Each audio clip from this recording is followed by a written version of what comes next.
En relación con la responsabilidad del Estado, Ricardo, del Movimiento de Víctimas de Crímenes de Estado, ¿qué pudieron explicarle, exponerle a la Comisión Interamericana de Derechos Humanos en la reunión de ayer? ¿Cuál ha sido esa responsabilidad y cómo se podría ejemplificar la responsabilidad del Estado en este grave crimen? Eh, bueno, primero que todo, buenas tardes a todos y a todas, a César, a Adriana, a Pablo y a ti, Angélica, por la invitación a este espacio. Lo primero, pues, comentar un poco cómo se dio la diligencia, la conversación con con la CIDH el día de ayer, al que asistimos, pues, varios eh, representantes de organizaciones que hacemos parte de la mesa de trabajo sobre desapariciones forzadas. em, y en el cual intentamos presentar como un balance desde distintas perspectivas, ¿cierto? Eh, en algunos casos como analíticas de cuáles han sido, por ejemplo, los entornos de condiciones favorables para la desaparición forzada que se han presentado en el marco del paro nacional, la estrategia negacionista que ha marcado como la pauta de inicio a fin del Estado colombiano frente a este fenómeno y en general frente a las violaciones a los derechos humanos que se han cometido. Y también, digamos, la presentación o el llamado sobre algunos casos específicos que están un poco más documentados y que permiten ser como ese punto de partida para identificar de que la práctica de la desaparición forzada ha sido, digamos, una, una constante en este escenario.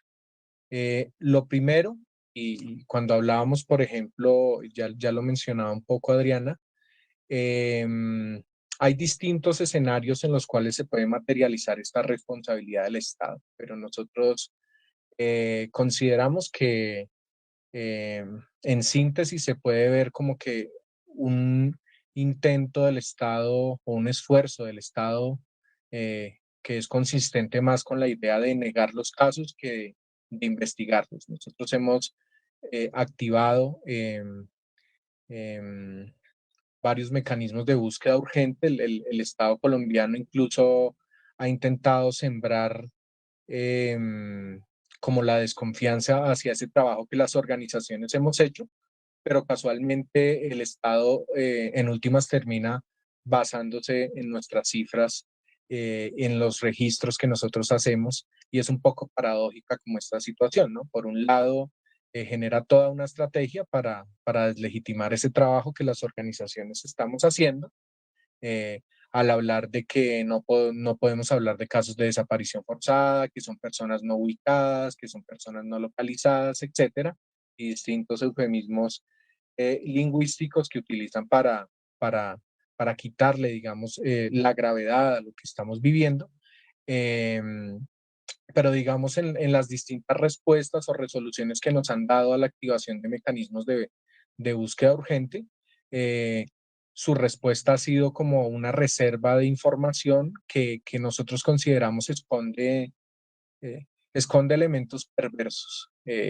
Por ejemplo, se nos ha respondido en las resoluciones en las cuales se nos dicen que algunas solicitudes se declaran infundadas porque no hay información suficiente, incluso em, violando lo que plantea la misma Ley 971 de 2005, cuando se plantea que de no existir información suficiente, es deber de las autoridades, eh, pues hallar esta información y activar los mecanismos, incluso activar el mecanismo mientras esa información es recabada poco a poco, ¿cierto? Entonces, primero que todo, hay como un incumplimiento de la misma normatividad al respecto, eh, y eso de alguna manera lleva a que en la práctica las organizaciones pues nos hemos echado al hombro una responsabilidad que es del Estado y resulta paradójico que el Estado no está cumpliendo como esa labor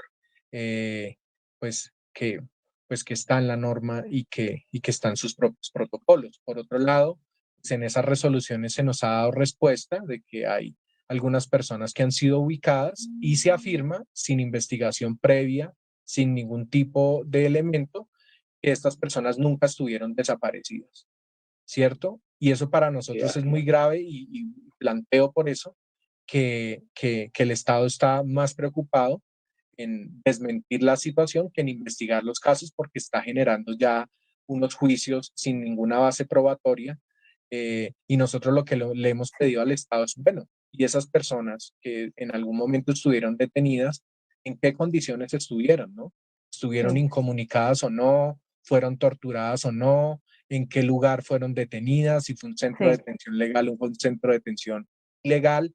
Es decir, muchas cosas que consideramos que en esas inconsistencias, que en esa falta de información está lo que incluso ayer en la diligencia se mencionó como la posibilidad de que existan cientos de desapariciones, así sea transitorias, porque el Estado ujú, también está planteando que las personas que logran ubicar, pues por arte de magia, no estuvieron desaparecidas. Es decir, sí, algo que no tiene tampoco ningún asidero en términos de que si sí, bien una persona es localizada y sabemos que tristemente para los casos de desaparición, pues esto suele ser la excepción a la norma, eso sí, no quiere decir que porque una persona sea ubicada, pues se omita el hecho de que estuvo detenida y de que estuvo desaparecida. Esos son sí. como Bueno, pues niveles muchísimas gracias. Vale. Muchísimas gracias, Ricardo, por esa ubicación. Ricardo Garzón, del Movimiento de Víctimas de Crímenes de Estado. Bueno, pues algo de lo que de lo que se ha planteado aquí, que creo que es importante como tenerlo en cuenta, bueno, por un lado, las organizaciones de derechos humanos y de víctimas tenemos ese reto de seguir documentando esos casos, de profundizar en la documentación de esos casos, en un contexto que es bien difícil porque la desaparición forzada, primero se está utilizando como una especie de castigo hacia la persona que protesta, Mm, pero por otro lado, los efectos sociales de la desaparición y también los usos macabros que tiene es la generación de terror. ¿Sí? Entonces, en un contexto en el cual pues los contactos con los familiares están siendo un poco difíciles, es un reto pues seguir profundizando en esa documentación, teniendo en cuenta pues ese contexto que hemos tenido o que tenemos actualmente y es que el Estado no lo está haciendo. ¿Sí? Y que si las organizaciones, la ciudadanía no se activa para poder generar estos procesos, pues el mecanismo de impunidad de la desaparición estará ganando. ujú, Eso es lo difícil. Y algo que conversamos con la Comisión Interamericana, porque ellos, al igual, ya hay unos antecedentes donde la Comisión ha estado en distintos países de Latinoamérica haciendo visitas para revisar temas de protesta social, ¿cierto? Como acá. Y en muchos de esos casos, pues también en su momento se registraron casos de desaparición. eh, y bueno, las sí, investigaciones después resultaron arrojando que pues de pronto, bueno, no se pudieron comprobar estos casos o finalmente resultaron tramitándose de otra manera. Lo que se plantea es que en Colombia, y eso lo decía Pablo ahora, eh, sí, hay unas, ya hay unos elementos muy fuertes que nos permiten ver bueno, que Colombia parece ser un caso especialmente difícil, donde la desaparición, es decir, ya contamos con personas que fueron desaparecidas y han sido encontradas asesinadas.